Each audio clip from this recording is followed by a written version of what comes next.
Now, I know you did some amazing things, not just the Pet Connection here and the fundraisers, but going out and rescuing animals. Yeah. And sharing the stories of other people rescuing animals all around the world. There was a lady, a local woman, who was in the Peace Corps in Africa. And in Africa, in her village, they didn't treat the dogs like we treat dogs. It's terrible. And through the Pet Connection family, we were able to raise money to get her and her 3 puppies home. If she didn't get them back to the United States, they probably would have been killed. Went to go for a run one day, like I always did. So I saw these little kids, my little neighbors who I always play with.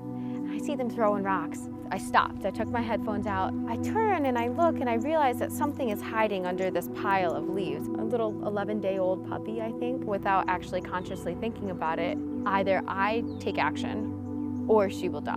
She named this little girl Ellie, and before long she had 6 puppies. It was just horrible.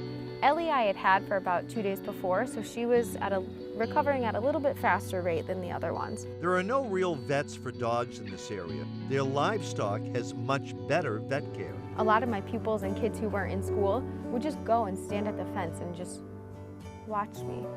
And then I'd hear them say, like, she's touching the dog. She's touching the dog. Ah, the dog is running. Because they had just never seen this before.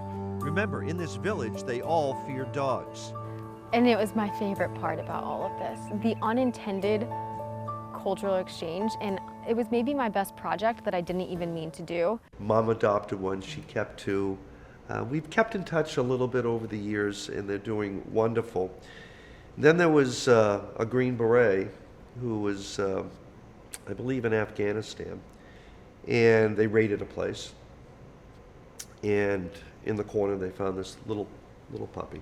How does an Army Special Forces soldier find a tiny white pup in the middle of nowhere? We were at a place, and those people that were there didn't really deserve to have any dogs in the first place, among other things. Anyways, I saw him after seeing the other dogs, and the way that they treat their dogs over there is just atrocious.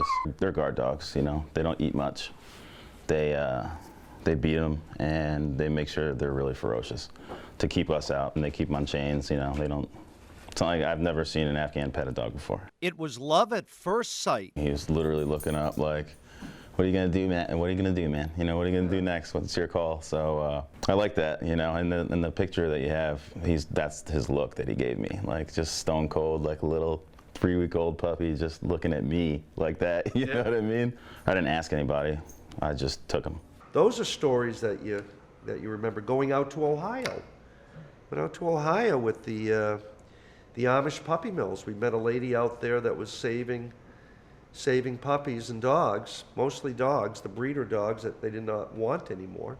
Our arrival time for Ohio is 5:42 a.m. At 8 a.m. sharp, we pulled into Petite Paws Rescue Angels to meet our dogs. Yorkies, so let me get this one. The place was packed with cages and dogs everywhere.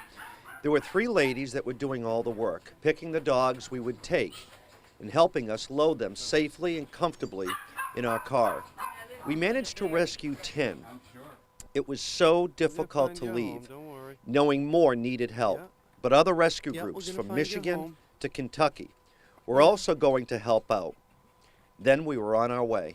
We have 10 beautiful dogs. They don't smell good. They're scared, but at the same time, I think once they're cleaned up, we're going to have some winners. Can't wait to get them back home, into their new home.